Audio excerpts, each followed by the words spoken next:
भारत में हर धर्म का सम्मान है। दुनिया के सबसे बड़े लोकतंत्र में आकर हर धर्म फला फूला, जनसंख्या बढ़ी, साथ ही भारत में बड़ी संपत्तियां भी हर धर्म ने अर्जित की। लेकिन एक धर्म जिसने बाहें पसारे सबको अपनाया, वो टूटता चला गया। उसकी संस्कृति बढ़ गई, अपने ही देश में संस्थानों की कमी होती चली गई।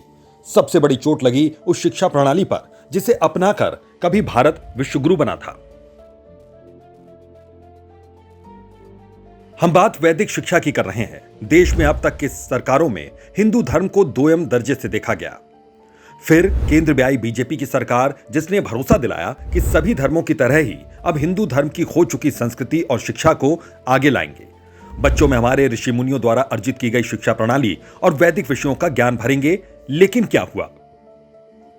आज पहले से 9 महीने पहले केंद्रीय शिक्षा मंत्रालय वेद आधारित शिक्षा बोर्ड को मान्यता देने जा रहा है। वेद आधारित शिक्षा का यह बोर्ड किसी भी अन्य समान शिक्षा बोर्ड की तरह काम करेगा। इस प्रक्रिया में न केवल वेद के जानकार बल्कि संस्कृत, भाषा और गणित के विशेषज्ञ भी शामिल किए जाएंगे। लेकिन इस खबर के इतने महीने बीत जाने के बाद भी कोई प्रोग्रेस नहीं दिखी।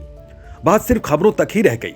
देश के बड़े शिक्षाविद भी इस बात को मानते हैं कि अगर हमारे देश में वैदिक मैथ्स और साइंस जैसे सब्जेक्ट को पाठ्यक्रम में शामिल कर दिया जाए तो देश की शिक्षा प्रणाली में न सिर्फ बड़े बदलाव आएंगे बल्कि भारत उच्च शिक्षा का एक बड़ा केंद्र बनकर उभरेगा।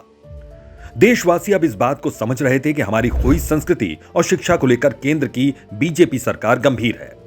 अपने खास कार्यक्रम मन की बात में भी हमारे देश के प्रधानमंत्री मोदी जी ये कहते नजर आए थे कि वैदिक मैथ से आप बड़ी बड़ी साइंटिफिक प्रॉब्लम भी सॉल्व कर सकते हैं। मैं चाहूंगा कि सभी माता पिता अपने बच्चों को वैदिक मैथ जरूर सिखाएं, लेकिन वैदिक बोर्ड कब तक धरातल में सच्चाई का रूप लेगा, यह देखने वाली बात है।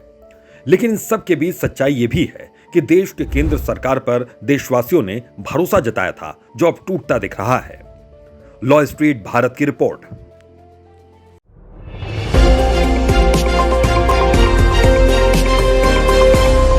लॉ स्ट्रीट भारत, राष्ट्र के हित में।